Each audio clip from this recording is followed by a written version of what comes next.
মুখ্যমন্ত্রী ধর্ণা দিচ্ছিলেন, ধর্ণা উঠে গেছে। ধর্ণায় লোক যা তার চেয়ে পুলিশ বেশি। ওই বিজেপি একটা কি যাত্রা করছে, লোক যা তার চেয়ে পুলিশ বেশি। মুখ্যমন্ত্রী ভাইপো টাইপো মিলিয়ে ধর্ণা করছেন, ধর্ণায় লোকের চাইতে তৃণমূলের পুলিশ বেশি। ও ধর্ণার কি মানে আছে?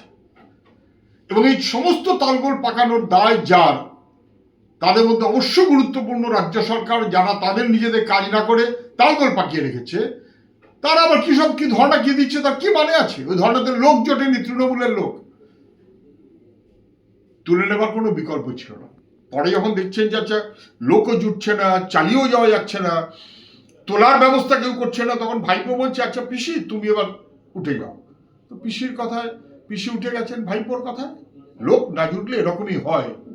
সমস্ত পশ্চিমবাংলার ভোটারদেরকে যেভাবে দাঁড়িয়ে দেওয়া হচ্ছে, মুখ্যমন্ত্রীকে তার দায় স্বীকার করতে হবে। তিনি বিধানসভায় রেজলিউশন নেননি, সরকারের যা করণীয় ছিল করেননি। আজকে বাংলার মানুষের যে বিপদ, তার মধ্যে মুখ্যমন্ত্রীর দায় কেউ অস্বীকার করতে পারবে না। ফলো করুন টাইমস নাও খবর।